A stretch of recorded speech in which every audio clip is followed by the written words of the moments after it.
നാഗം, pure ചെമ്പ്, pure പിച്ചള, പിന്നെ തങ്കം, പ്യുവർ തങ്കം, എല്ലാം തങ്കം, എല്ലാം പ്യുവർ തന്നെ ചേർക്കണം. പിന്നെ മൂസുവെല്ലി, അത് പ്യുവർ വെല്ലി, മൂസുവെല്ലി, ഇങ്ങനെ 5 ഐറ്റം കൂടെ ചേർക്കുക. എല്ലാം 6.5 ഗ്രാം. അപ്പോൾ 2.5 ഗ്രാമിൽ നിങ്ങൾക്ക് ചെയ്യാൻ പറ്റും. എല്ലാം 1/2 ഗ്രാം എടുക്കണമെങ്കിൽ കൃത്യം 1/2 ഗ്രാം ആയിരിക്കണം. 1/2 ഗ്രാമിൽ ഒന്ന് കൂടുകയോ ഒന്ന് കുറയുകയോ ചെയ്തത് സമ അളവ് വേണം. അളവിൽ മാത്രം പ്രധാനമാണ്. അളവിൽ നിങ്ങൾ പിന്നെ എന്തെങ്കിലും പിന്നെ അളവിൽ വ്യത്യാസം ഉണ്ടെങ്കിൽ നിങ്ങളെ ജീവിതത്തിൽ വ്യത്യാസമുണ്ട്. നിങ്ങൾക്ക് മനസ്സിലായില്ലേ?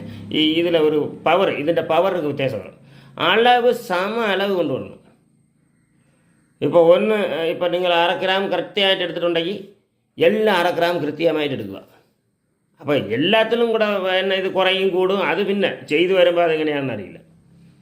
അത് വിഷയമല്ല. ചേർക്കുന്നത്, നിങ്ങൾ ചേർവ കൃത്യ അളവറിയണം. എല്ലാം ഒരു 1/2 ഗ്രാം എടുക്കുന്ന 1/2 ഗ്രാമിൽ ശകലം കൂടുതൽ എടുക്കണമെങ്കിൽ അതേ കണക്ക് എല്ലാത്തിലും ശകലം കൂടുതൽ, അല്ലെങ്കിൽ ശകലം കുറച്ച് 1/2 ഗ്രാമാണ്. 1/2 ഗ്രാം സമ അളവ്, എല്ലാം സമ അളവായിരിക്കണം. സമ അളവിൽ കുറഞ്ഞു കഴിഞ്ഞാൽ ഒന്ന് കുറയോ ഒന്ന് കൂടുകയോ ചെയ്താൽ അത് ചെയ്തിട്ട് ഏതൊരു പ്രയോജനവും ഇല്ലാതാണ്. ഇതാണ് പഞ്ചലോകത്ത് ഏലസ് ചെയ്യാനുള്ള രീതി. അത് നിങ്ങൾ പണിക്കാർ അത് കറക്റ്റായിട്ട് നിങ്ങൾ ചെയ്തു പോലെ.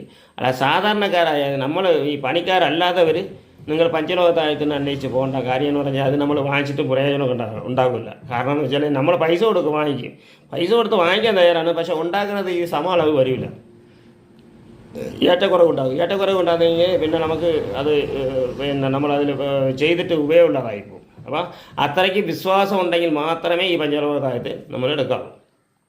സമ അളവ് എല്ലാത്തിലും കൃത്യമായിട്ടുണ്ടെങ്കിൽ മാത്രമേ ഈ അലസ് നമ്മൾ വാങ്ങിച്ചിട്ട് നമുക്ക് ഉപയോഗമുള്ളൂ. അത് പഞ്ചലോകത്തായിട്ടില്ല. പഞ്ചലോകത്തായിട്ട് അത് സാധാരണക്കാർക്ക് വാങ്ങാൻ പറ്റില്ല എന്ന് എനിക്ക് മനസ്സിലായി. ഈ കാര്യം എന്ന് പറഞ്ഞാൽ നമ്മളെപ്പോലെ ഉള്ളവർക്ക് അത് കിട്ടൂല, ആ രീതിയിൽ ചെയ്ത് തരൂല. എന്തെങ്കിലും ഒന്ന് കുറവ് കൂടുതൽ വരും, പിന്നെ നമുക്ക് ഇവിടെ കിടന്ന് നമുക്ക് അതിൻ്റെ പിറകെ നടക്കണം. അത് വേണ്ട.